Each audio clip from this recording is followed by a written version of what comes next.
یہ ایک ادارہ ہے الادارہ للدعوہ والارشاد یو ایس اے میں، انہوں نے ایک پمفلٹ شائع کیا ہے جس میں والذین یؤمنون بما انزل الیک وما انزل من قبلک وبالآخرۃ ھم یوقنون، یہ والی آیت اور اس کا جو ترجمہ غلام فرید صاحب نے کیا ہے وہ پیش کر کے تو یہ ایک قسم کا اعتراض اٹھایا گیا کہ گویا انہوں نے قرآن میں تحریف کر دی ہے، معنی بدلے ہیں، اور یہ کہتے ہیں کہ آخرت سے مراد جو ہے وہ ایڈوینٹ آف دی مسیح موعود ہے۔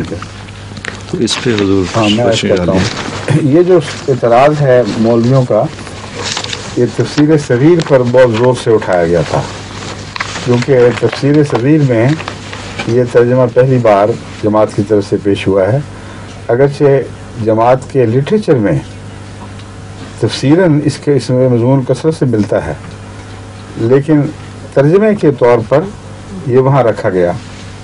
لیکن یہ مولوی بات بھول جاتے ہیں کہ تفسیر صغیر نام ہے، ترجمہ قرآن نام نہیں ہے اس کا، اس لیے حضرت مسیح موعود حضرت خلیفۃ المسیح ثانی نے وضاحت فرمائی ہے کہ یہ تفسیری ترجمہ ہے، اور اگر ایک آیت کی تفسیر ایک ہی ہو صرف، تو پھر صرف ایک ہی کتاب تفسیر کی لکھی جانے کے بعد قرآن کریم ختم ہو جانا چاہیے۔ بے شمار امکانات، ہر طرح کی تفاسیر، ہر قسم کے متن موجود ہیں، اور مختلف علماء نے ان پہ تفسیراً جو کچھ اللہ تعالیٰ نے ان کو عطا کیا لکھا، اس پر یہ اعتراض کرنا نعوذ باللہ من ذالک کہ انہوں نے تحریف کر دی ہے، بڑا ظلم ہے۔ اور اگر تفسیر صغیر پر ایک تفسیری نقطے پر اعتراض جائز ہے کہ یہ تحریف ہے، تو پھر تمام تفسیر کی کتابیں تحریف ہو جائیں گی۔ لیکن یہ وہ جس کو وہ تحریف کہتے ہیں، اس میں تو بہت ہی عظیم الشان ایسا نقطہ ہے جس کو قرآن کریم پوری طرح تائید، اس کی حمایت فرماتا ہے، جس کی اور اس کی تائید کرتا ہے۔ مجھے یاد ہے سب سے پہلے یہ سوال میں ایک دفعہ انگلش لنگر خانے میں نائب افسر جلسہ تھا، مہمان نوازی میرے سپرد تھی، تو ایک مولوی صاحب تشریف لائے اور انہوں نے کہا جی میں نے ایک سوال کرنا ہے بڑا ضروری۔ تو میں نے کہا میں بڑا مصروف ہوں، دیکھیں اس کثرت سے مہمان ہے۔ اس نے کہا جو ہو کچھ ہوگا، میرا سوال بھی بڑا ضروری ہے، وہ تو لازماً ہے، ورنہ آپ کہہ دیں کہ میں نے افسر صاحب جلسہ سے کہا کہ یہ مولوی صاحب پیچھے پڑے ہوئے ہیں، مجھے اجازت دے دیں تھوڑی دیر کے لیے میں خیمے میں ان کے ساتھ بیٹھ کر تو ان کے سوال کا جواب دے دوں۔ وہ سوال یہی اٹھایا، پہلے تو بہت ہوشیاری سے چکر سے آخرت کی باتیں، آخرت کے دن پر ایمان ضروری ہے کہ نہیں، یہ سب باتیں کرنے کے بعد کہا کہ یہ کیا ترجمہ ہوا کہ موعود دن کی خوشخبریوں کے پر ایمان رکھتے ہیں یا آخرت کے وعدوں پر ایمان رکھتے ہیں، یہ تعریف ہو گئی۔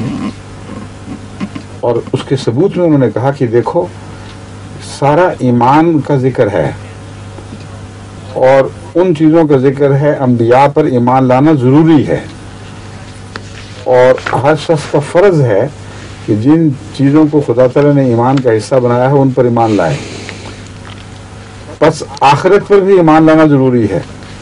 تو آپ نے بیچ میں حضرت مرزا صاحب یا موعود زمانے کی باتیں کہاں سے شروع کر دی ہیں؟ ان سے میں نے کہا مولوی صاحب آپ نے مجھے خود جواب دے دیا، یہ الفاظ میں نہ کہا، مگر میں ان کو سمجھا دی بات۔ میں اب بتا رہا ہوں کہ اس اعتراض کے اندر جواب موجود ہے، کیونکہ ایمانیات کا جو حصہ بنائی گئی ہیں چیزیں ان میں آخرت ہے، جو بالیوم الآخر ایمان لانا ہمارے ایمان کے بنیادوں میں داخل ہے۔ تو اللہ تعالیٰ جب ایمان کی باتیں کر رہا تھا تو آخرت کے ذکر میں ایمان کا ذکر کیوں چھوڑ گیا، یوقنون کیوں کہہ دیا؟ اس سے پتہ چلا کہ یہ وسیع مضمون ہے، آخرت کا مضمون بھی داخل ہو سکتا ہے، لیکن یہ وسیع مضمون ہے، بین ہی وہ بات نہیں ہے کہ ان 5 باتوں پر ایمان لاؤ گے تو تمہارا ایمان مکمل ہوگا۔ یؤمنون بالغیب ویقیمون الصلاۃ ومما رزقناہم ینفقون ویؤمنون بما انزل الیک وما انزل من قبلک وبالآخرۃ ھم یوقنون۔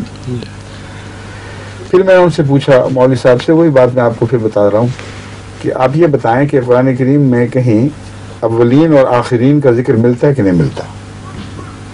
اولین یہ ہیں، آخرین یہ ہیں، اولین یہ ہیں، آخرین یہ ہیں، اور آخرین کو یہ جزا ملے گی اور یہ اس کثرت سے ہوں گے، اور اولین اس کثرت سے ہوں گے۔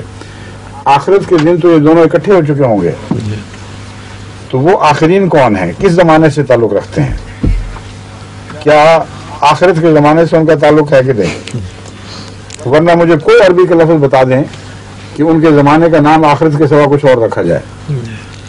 تو قرآن کریم جب فرماتا ہے سلۃ من الاولین وقلیل من الآخرین یا سلۃ من الاولین وسلۃ من الآخرین وغیرہ وغیرہ، تو قرآن کریم صاف بتا رہا ہے کہ امت محمدیہ میں بھی ایک اول دور ہے اور ایک آخر دور ہے، اور اس آخر دور کے زمانے کا نام آخرت ہی ہے اور کوئی نام ہو ہی نہیں سکتا.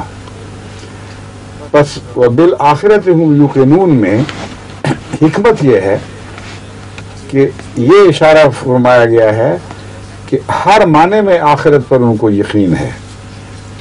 بعض باتوں میں ایمان سے یقین کا درجہ بڑا ہوتا ہے، بعض باتوں میں.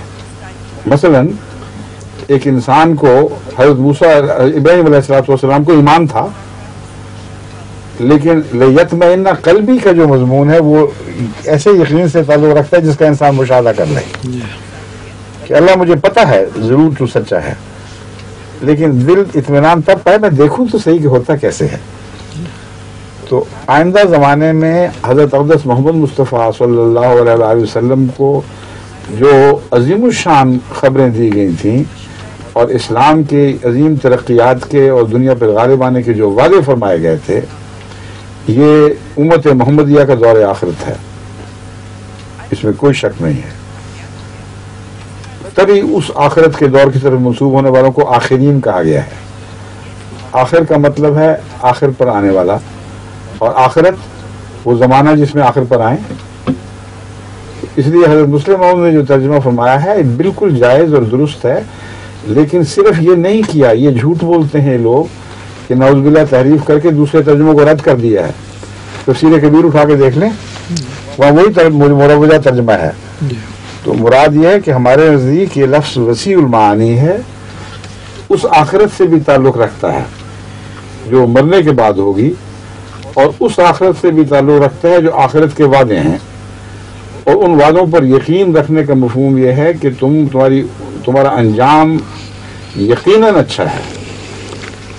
اگر کوئی قوم اپنے انجام کے اوپر یقین رکھتی ہو، تبھی قائد اعظم نے یقین محکم کے لفظ پاکستان کے تصور کے ساتھ پیش کیے تھے کہ ایک لازمی حصہ ہے تمہاری ترقی کا راز اس بات میں پوشیدہ ہے کہ تنظیم کرو، مل کے رہو، لیکن یقین محکم رکھو کہ تم نے ضرور کامیاب ہونا ہے. بس بالآخرت ہم یوقنون کا مطلب ہے یہ لوگ جن کی میں صفات بیان فرماؤں، اللہ تعالیٰ کی صفات بیان فرما رہا ہے، انہوں نے حضرت محمد رسول اللہ علیہ وسلم کو دیکھا، ان کی وحی پر ایمان لائے، اس سے پہلی وحیوں پر ایمان لے آئے، غیب پر ایمان لے آتے ہیں. تو ایسے لوگوں کو یقین کامل ہوتا ہے کہ ہماری آخرت کبھی خراب ہو ہی نہیں سکتی، لازماً ہم کامیاب ہونے والے ہیں.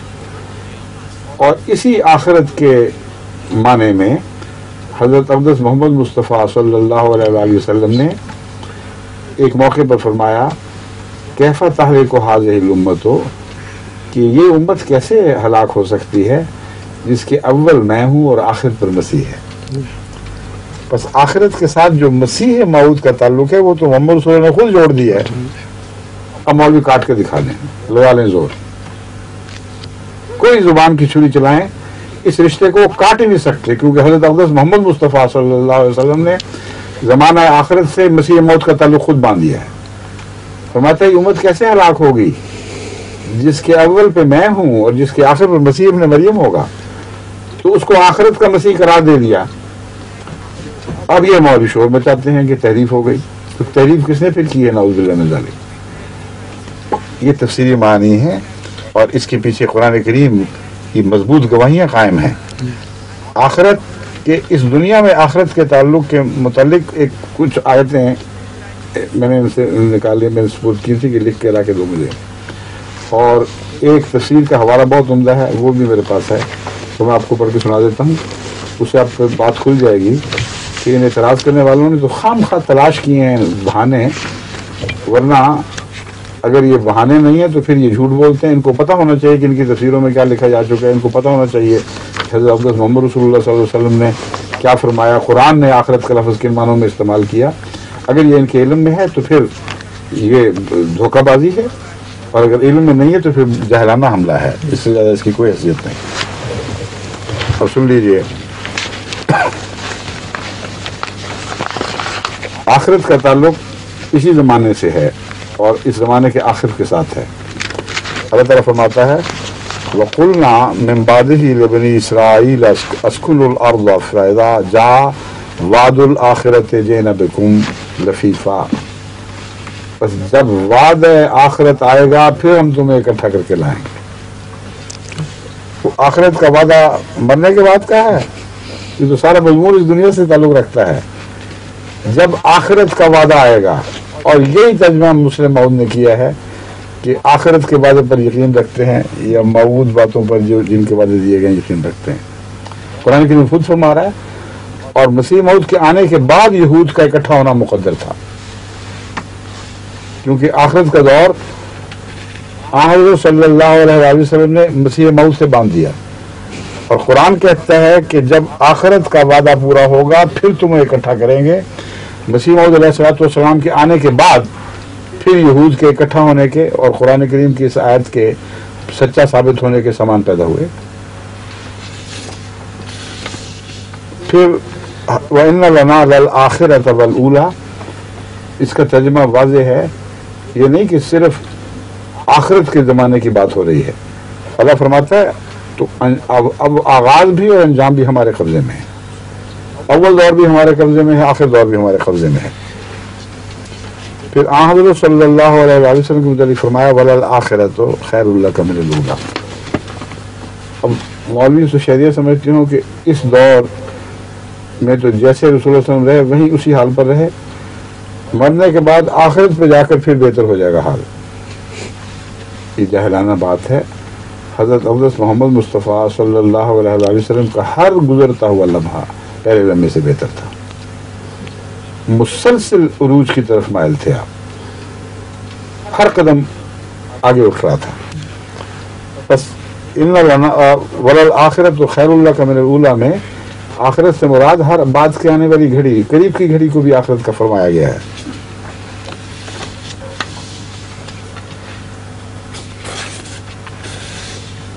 پھر حضرت عیسیٰ علیہ السلام کو آخرت سے باندھا گیا تھا۔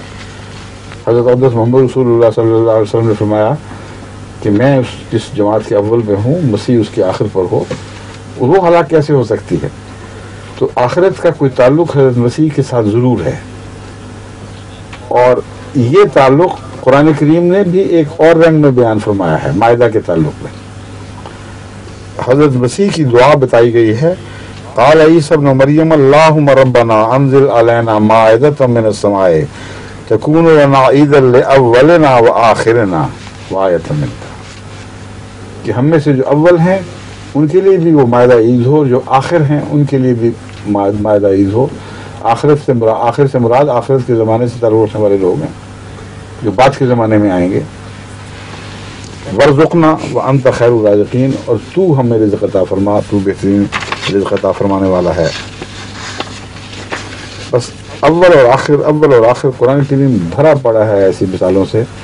اس دنیا کے پہلے دور کو اول اور دوسرے دور کو آخر قرار دیا گیا، اور بعد کے زمانے کے لیے جہاں پیدا ہونے والے لوگ آخرین کہلاتے ہیں، اس زمانے کا نام آخرت ہی ہے۔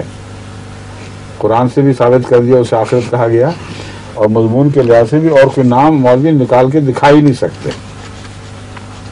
اس زمانے کو جس میں آخرین پیدا اس کو اولا نہیں کہہ سکتے، وہ لازماً آخرت ہے۔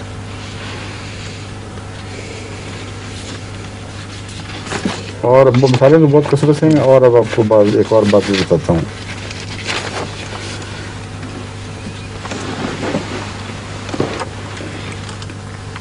والسابقون السابقون اولئک المقربون فی جنات النعیم ثلۃ من الاولین وقلیل من الآخرین۔ ساتھ ہے کہ آخرت کے زمانے میں اس مرتبے کے لوگ نسبتاً کم ہوں گے جو محمد رسول اللہ کے زمانے میں پیدا ہوئے ہیں۔ ثلۃ من الاولین ایک اور موقع پر نسبتاً اس سے کم درجے کی جنت کا ذکر کرتے ہوئے فرمایا ثلۃ من الاولین وثلۃ من الآخرین۔